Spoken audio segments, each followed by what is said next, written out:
Did you know that the company that gave you the iPhone started in a small garage? Yes, I'm talking about Apple. Today, we're going to dive into the incredible story of Apple, how it all started, the challenges they faced, and how they became one of the biggest brands in the world. First, let's talk about how Apple began. It was 1976 when three friends, Steve Jobs, Steve Wozniak, and Ronald Wayne, started working out of a garage. Their dream? To create a personal computer that was easy to use for everyone. Wozniak designed their first product, the Apple I, but it was just a simple circuit board and didn't really take off. However, it was only the beginning. In the early days, Apple faced several challenges. People didn't quite understand why they needed a personal computer, but things changed when Apple launched the Apple II in 1977. This machine was a game changer for the company. It was one of the first computers to have color graphics and came as a complete system, with a keyboard, monitor, and storage. And that's how Apple started gaining real recognition. The company was now making its mark among the big players. But the journey wasn't that easy.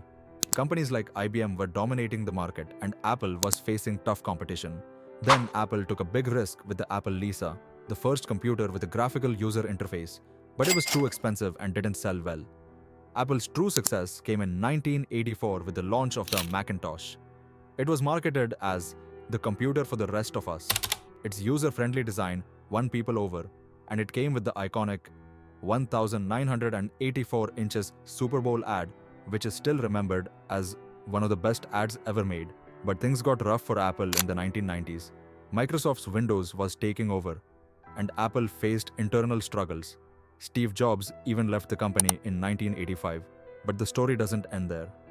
In 1997, Steve Jobs made his comeback when Apple bought his startup Next, and this marked the beginning of Apple's revival.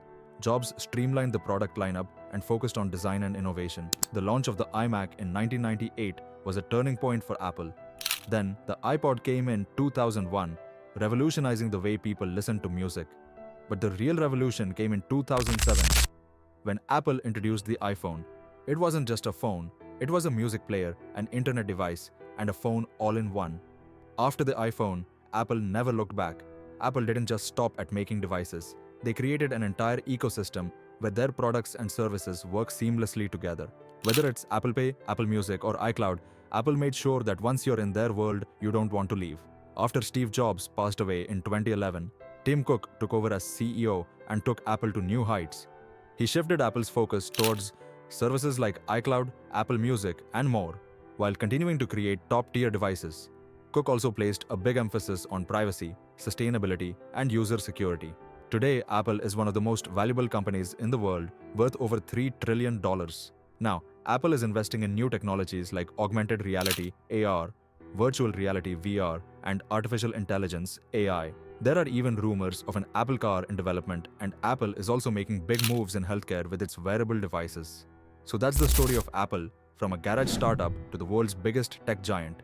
If you enjoyed this video, don't forget to hit like and subscribe to our channel for more such stories. And hey, tell us in the comments below, which Apple product can you not live without? We'd love to hear your thoughts.